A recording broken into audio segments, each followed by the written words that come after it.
Hey everyone, it's Justin here, Voices for Voices. Thank you so much for joining, whether you're watching, listening here in the United States or abroad. Thank you so much. Check us out on social media. Give us the big thumbs up, like, follow, subscribe, share, repost. All those things are free to do, and we would greatly appreciate that. And last but not least, if you could reach out to 25 or 50 contacts in your phone and let them know about Voices for Voices and our Voices for Voices TV show and podcast, wherever you get your podcasts. Uh, we are well on our way to reaching and helping 3 billion people over the course of my lifetime and beyond. And it's because of you. You're helping spread the good news, and we greatly appreciate that. Absolutely. So, with that being said, this episode is going to talk about me being a little bit backwards. Um, I guess is the that's the term I'm going to use. I don't know. I'm not I I'm not big on names or like groupings of people. It's all about, the human culture, not the politics. Uh, But as someone who could be looked at as backwards with some of the things that I do and I've done uh, with mental health, mental illness, all of that, mental challenges, that I think there will probably be at least one person that will get what I'm laying down. So being backwards, what do I consider that? And again, I'm talking about me. I'm not talking about anybody else. Um, if you relate, great. If you don't, that's great too. Uh, but this is how I perceive myself. So during school, um, I can't remember which grade it was. If it was the first or the second or the third grade, I'm not quite sure. But I remember having like these math quizzes, and I think they were just called like timed quiz. I can't think of the name that our teacher called them, but they were timed quizzes where there were questions that we had to answer, and they were timed. Now, I look at that now. We'll talk about the flip side of where we're at now versus how I feel now about what was occurring. So we would have these time quizzes, okay? So there'd be maybe five, 10 questions, and I believe they were math. I could be wrong. I think they were math questions. And they were timed quite literally, where all of the students, including myself,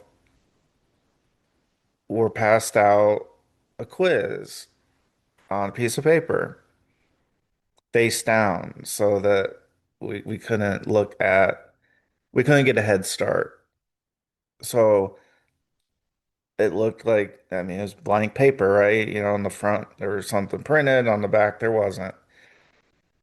And so we all, as in all of us students, were getting ready to take these time quizzes or a time quiz because we're just going to talk about like one, but because the rest of them were the exact same, not the exact same questions. Same process is what I was getting at. Hopefully that cleared that up. So once all of us students had our quiz lying face down, then our our teacher would have, again, it's been a ton of years. I believe she literally had, and I use literally way too much. I realize that. I am sorry for that. That's just me. She had a stopwatch because we didn't have droids or androids or iPhones or anything like that. So if you wanted the time, for example, in sports, the National Football League here in the United States has a combine where the athletes that want to play professional football, the real football is soccer. I get it. I know that. I'm just speaking in terms of the American terminology for right now. They all gather for, I think it's a weekend or maybe it's a week, and they go through all kinds of testing. How high you can jump, how much can how much weight can you lift, and how fast you can run. And the old-fashioned stopwatch is used. And so its duty is of being a stopwatch is that just that start button, stop button, and then start over, and there might be an on-off switch, obviously. But that's what it was. Same thing for American baseball. If a member of the team batting gets a hit, walk, gets to first base somehow,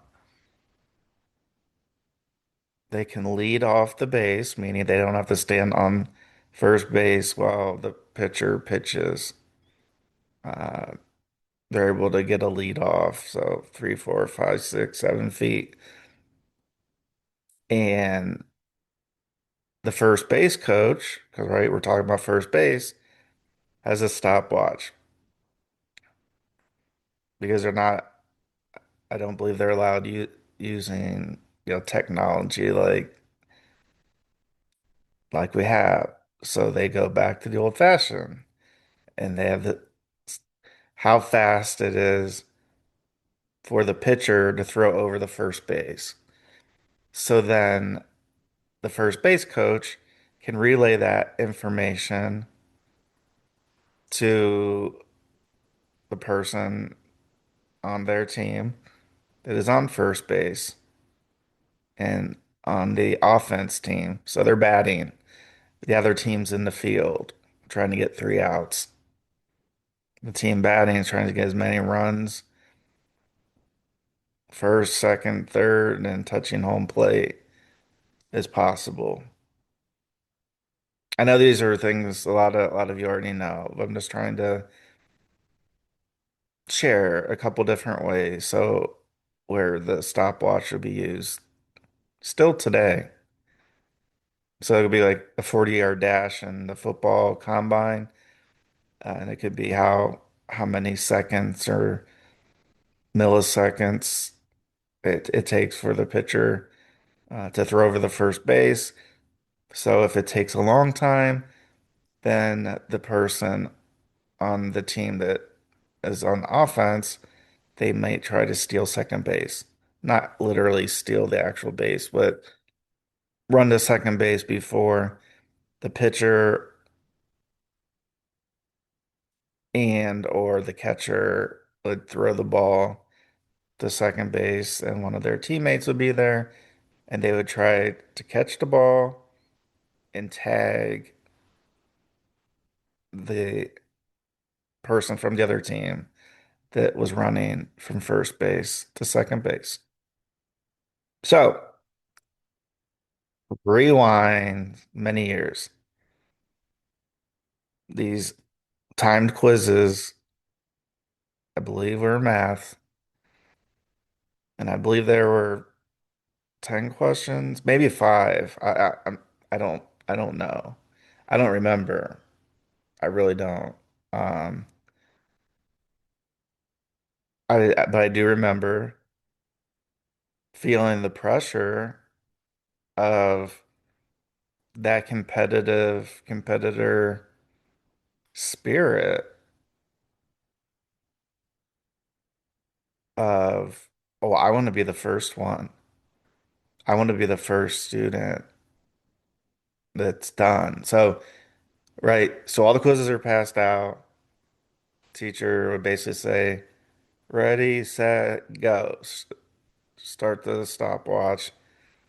Uh, and we flip over the quiz and we go through the questions. And then we got to walk it up, literally quite walk it up. Or if somebody's on wheels and in a wheelchair, they would wheel themselves up and we would turn in the quiz. And then the teacher would write how long it took us to take those quizzes. I think you can all see where I'm going with this. And so when we talk about stress, when we talk about anxiety, as a child, that's probably, and I just thought about this morning. I woke up and I was thinking, it's like, I'm backwards. And so I'll get to how I think that I'm backwards and why I'm calling myself backwards. Not nobody else, myself. And I'm obviously okay with it because I'm talking about it. So, right, we get the quiz, answer the questions, take it up to the teacher. Teacher writes down how many seconds or minutes it takes. And these are meant to be rather, it, these weren't meant to take like an hour to take or a half hour or 20 minutes. That's not how they were designed. They were designed to take not a whole lot of time.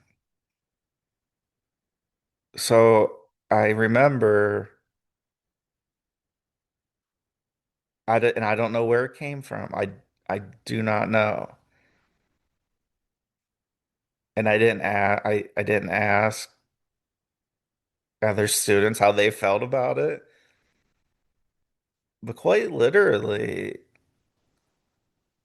the time quizzes put added stress on students, myself included,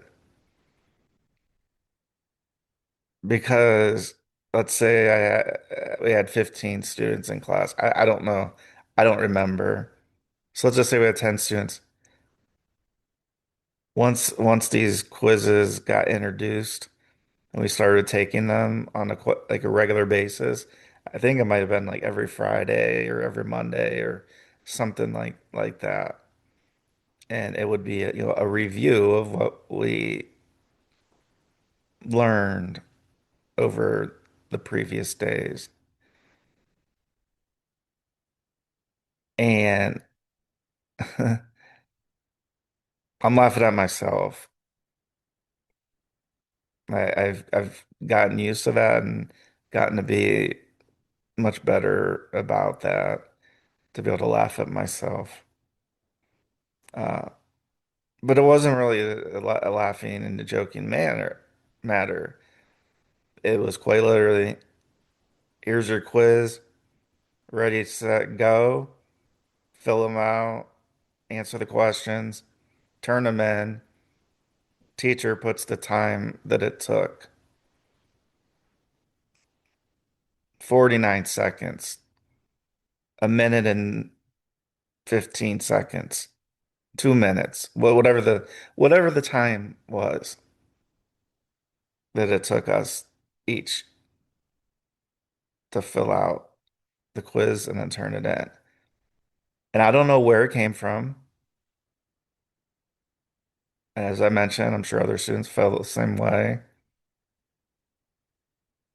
But again, we were like super young, so we weren't in that like, how does that feel? Like we didn't those types of things weren't really addressed when I was growing up. So that when people say to me about, well, if you weren't diagnosed with autism when you were growing up, then you you couldn't be diagnosed when you're in your 30s exhibiting autistic properties or areas. So that's, as I think today, where some of my anxiety, stress, wanting to be the first in the class to turn my quiz in. And if I wasn't, I was, kind of upset at myself. And I guess I want to say too, oh, I get to that in a second. Uh, so how did I think I was backwards? By being competitive? No. Uh, in the world, most people are right-handed, even though it looks like it's left-handed the way that most people write with their right hand. They kick a kickball or a football with their right foot, usually one of the stronger of the 2 feet. Uh, anyway, so I'm left-handed. So that's this hand, even though it's mirrored the way it looks. So it looks like it's my right hand, but it's actually my left hand. So I'm left-handed. So right there, I asked my mom and dad how they knew I was left-handed, like at the very beginning, like growing up. And they said that, when we were eating, they put this utensils on the right side of the plate, the dish, the bowl, and I would move it to the left side, and then it just went from there. Now in baseball, I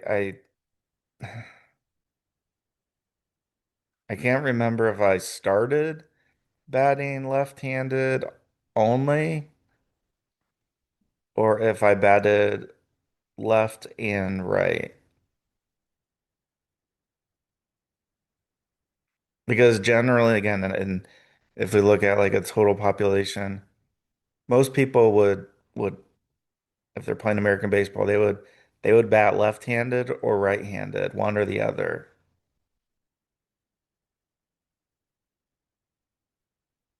Very few bat both ways, like right and left. And I kick myself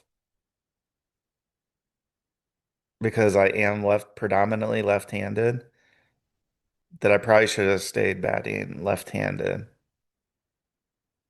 or at the very least, which, right or left, depending on like if the pitcher's pitching left-handed, I would bat right, and if the pitcher was pitching with their right hand, I would bet left. Uh, so I'm a little bit backwards. So I'm a little bit, and again, this is not. I'm not grouping anybody except myself right now. Nobody except myself. So during these time quizzes, that's what I did. I mean, I was left-handed, so that's what I wrote with, and I write with still to this day, my left hand.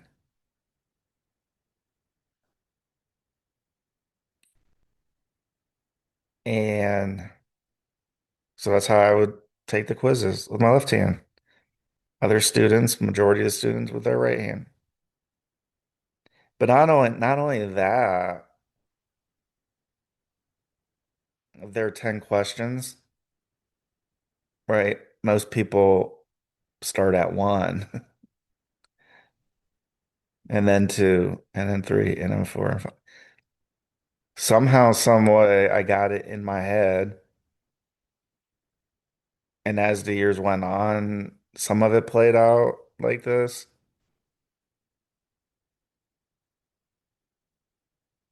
And so somewhere in my mind, I don't know why, I don't know how, I started at the bottom. I started at the last question. So there are 10 questions. I would start at the bottom and then like work my way up.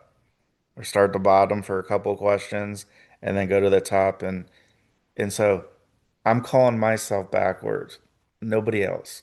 I'm calling myself because I was going backwards on these quizzes, which were timed. So there's a whole lot going on there, right? So it's not just did I answer the questions right? Did the other students answer the questions right? It was that, and then it was timed as well. And then it was announced, at the end of the quizzes who was first. So right there is competition. And so that's kind of how I'm backwards. And I still do things like that to this day. I remember high school, college, I'll look at the last question because a lot of times, not all the time, not every time, but sometimes one of the toughest questions will be at the end, right? So it would start with like maybe like an easier, like a multiple choice, like A, B, C, or D. And then it might go to true, false, the question type. And then it might go to an essay question. And the essay question may be the last question on said quiz or said test. And so for whatever reason, that's what I that's what I've done a lot over the course of my life. And so I look at myself as me being backwards, not in a bad way. It's just something that most people, I believe, start on question one and then question two. And then I remember at least a teacher or two throughout all my education would, would have, directions. Like if it was a long test, like if it was a test, long quiz, there'd be directions like, please answer the question fully and make sure to show all your work. I'm sure we're, turning the clock back if you're around my age or so. Uh, and then there might be some additional sentence in there saying, write the number four at the top right of your quiz or your test. Because for people like me, I was going from the bottom to the top, and sometimes I wouldn't read the directions because I still had a little bit of that timed feeling in me. And then I felt like and feel like still to this day, if there are things like that, sometimes I do the same exact thing that I did 40 years ago. Oh my gosh, I'm so old. It's all good. So now let's look at kind of the current state of what I experienced and others, these timed tests, these timed quizzes, putting little hidden ways to get extra points into directions for those of us that don't always and haven't always read the directions. And I think that might be some of where my creative spirit comes from, where I do things outside the box a lot, I guess is the best way I can think of saying it. So, right, a majority of people are going to read the directions and start on question one and then two. Me, not so much. Do we get to the same ending where we have answered all the questions? Yeah, unless it's timed. But when I say timed for college, because I've taught over 10 years, undergrad, masters, in class, remote, created courses, I've done it all. And so sometimes there's a time limit of like 2 hours or something like that, or an hour and a half, and whatever that may be. But nothing to the extent that I experienced being a young boy with these time quizzes because it ended up bringing, again, this competitive spirit. And while that's all well and good, yeah, we like to do things fast. We got AI. We have all kind of tools that, power tools to help us do things faster and faster and faster and faster and faster. But when it comes to, these quizzes, where everybody better be done, or, the quiz is gonna close in 2 minutes. Well, some people might not be able to do that. And so that's when I talk about, being a human being and being on the side of humans and human culture, that sometimes for a lot of reasons we could uh we could maybe just not finish that exam, that quiz in time. And so do we want to be teaching our children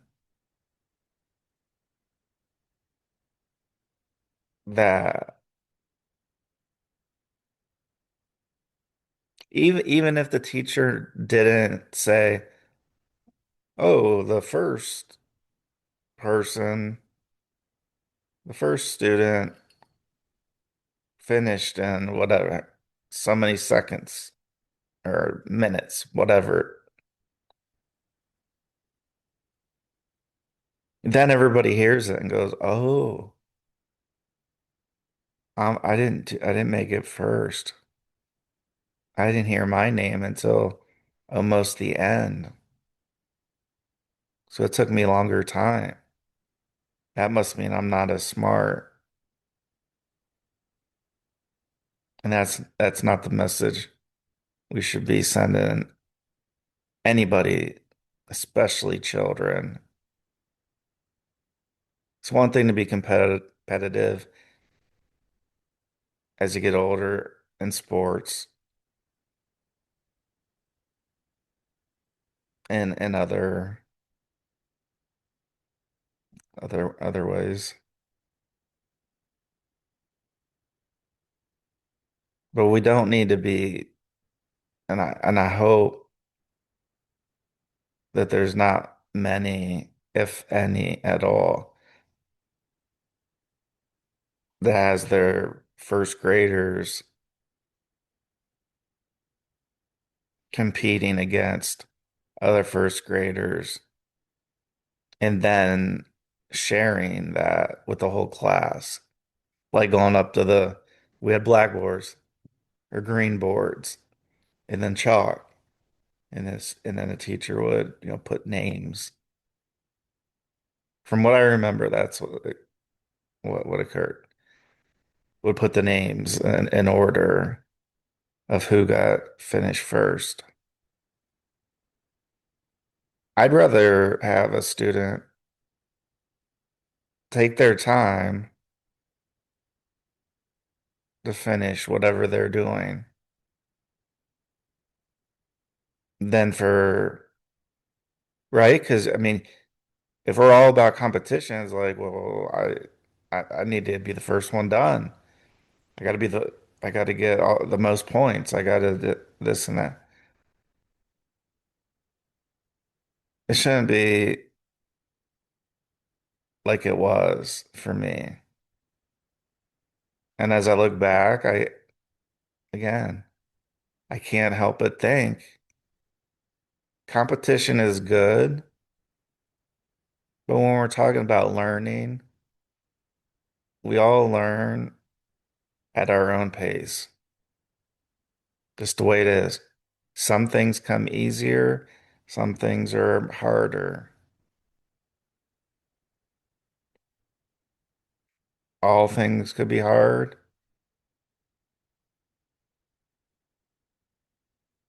or there could be a lot of easy parts. So that's how I'm backwards, how I feel. I'm left-handed, I'm not right-handed. I do questions from the bottom to the top. I worry too much about, back in, 40 years ago, worried too much about trying to be always the first one done. And there were times where I was. And yeah, it made me feel good, but it only, see, the times didn't get entered into the grade book. The grades got entered into the grade book. I mean, yeah, you could probably put you, you could utilize the time into the grade if you really wanted to, as an instructor, as a teacher, as a professor. You could.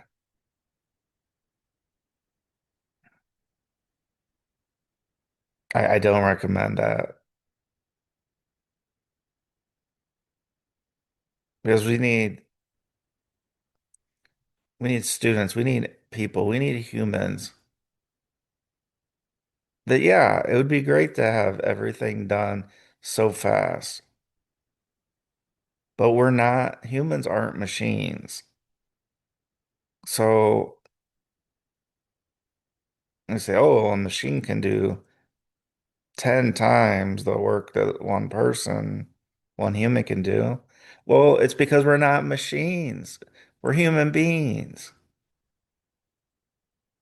And so we're in first grade or whatever, and we're going on, like, we're celebrating who got done first. Doesn't mean that I got all the questions right. Doesn't mean that at all. It just means, oh, wow, I could have just randomly went through, put my name on it, and turned it in. Be like, Justin got his quiz in first, but he got 0 points. He got zero questions correct. See what I'm getting at? We all do things in our own time. And me, as a believer, I would do things in God's time, not my time, not your time, not it's, and you don't have to be a believer to watch or listen to our show at all. I'm just giving my side of the story and my experiences. And when we have guests on, they give theirs. Who knows? Maybe you'll be a guest. So thank you for joining us on this episode of the Voices for Voices TV show and podcast. If you could give us a big thumbs up, like, follow, subscribe, share, repost, follow us on social media, Instagram, Facebook, or the key profiles or key platforms that you can find us on. And if you could, reach out to 25 or 50 contacts and share Voices for Voices with them. So until next time, I'm Justin Allen Hayes. Hope you have a great rest of your day, and we will talk to you and uh, see you very soon. Bye bye.